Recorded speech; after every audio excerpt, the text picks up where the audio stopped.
Well, our last topic is around ensuring a successful conclusion. And those of you that participated in the first session know that we offered this quote then as well, and it was really speaking to what is it you're trying to achieve in your summer internship, and we said, begin with the end in mind. You know, it's funny, Stephen Covey was so popular 8, 9, 10 years ago that the concepts of first things first and begin with the end in mind and all the 7 habits of highly effective people were out there and talked about a lot. I don't know how much they are today, but begin with the end in mind is one that's always stuck with me and always has really served as a guiding light, which is, before I do anything else, let me figure out what I want at the end. And if I can be clear on what I want at the end, I think that'll kind of create the whole thing for me. But until I know what I want to achieve, I can't start planning. A successful internship experience is really no different. So that's why we say, begin with the end in mind, and ask yourself, what did you set out to accomplish? That's a great question for both you as the host employer and your intern. I think that will shape what a successful conclusion needs to look like. So just kind of start there. Ask that question of yourself and then see where it takes you. More tactically, you're going to want to make sure that you close out all the projects and tasks and transition where necessary. Back to the idea that this intern might be working on a project and they didn't finish it because there was no plan that they would finish it. It was expected that they would take it through a certain period of time and that there would be a handoff. Make sure you manage that effectively. You know, that's a challenge in our workplaces day to day. We hire somebody new. Somebody leaves. Project responsibilities change. We don't always manage those transitions as well as we could or should. But here we know up front, before the intern ever starts, they're going to be leaving us in 10 weeks, in 12 weeks. How do we plan for that? How do we make sure that the things they're working on that are still in flight at the time of their departure are effectively transitioned? So you want to be thinking about that. Administrative steps. Make sure you turn off their system access and their voicemail and turn off their payroll and all these things. If they got a badge that gets them into the building, turn it off. All this stuff that, again, maybe we do well, maybe we don't do so well with all of our regular employees. We got to do the exact same things with our intern. You know, something to consider is an out-of-office greeting on their voicemail or email. If somebody's been working with them and, or had interaction with them, but it's been several weeks and they didn't know necessarily when the internship was wrapping up, but they want to call them back because they got a follow-up question for them. They get a voicemail that says nothing as an example, but the intern's been long gone. And they keep leaving messages and wonder why no one's getting back to them, etc. It sure would be far better to just have a simple message that says, you've reached the email inbox of Joe Intern. My assignment with XYZ Corporation ended on Friday, August 15th. If you're calling with respect to, please contact, right? Don't we appreciate getting those messages far better than those that don't have any information at all?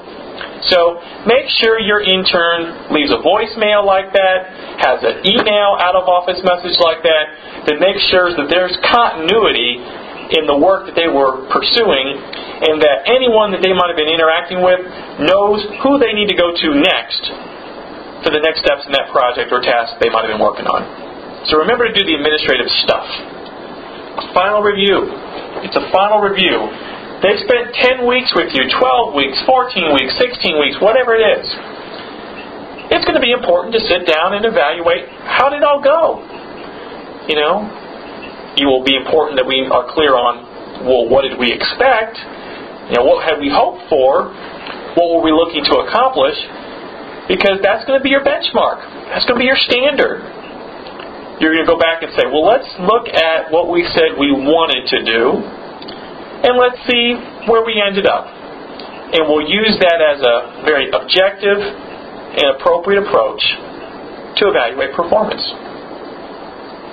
Celebrate. I always like a party. And it seems like at the end of 10, 12, 14 weeks, after they've done all this great work for you, it sounds like a great reason to bring a sheet cake in, I think.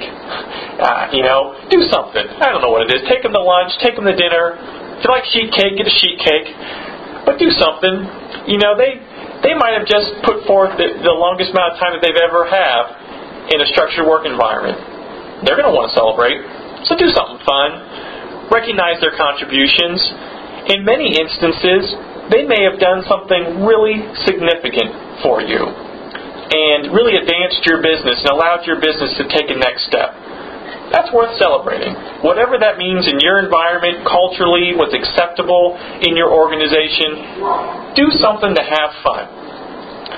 And then the last thing, and this is not such a simple thing because it really depends on your organization and your intern, etc. But what next?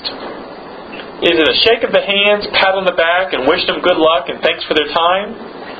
Is it, Sally, we've really enjoyed having you here, and we've been so impressed with the quality of work you've produced for us.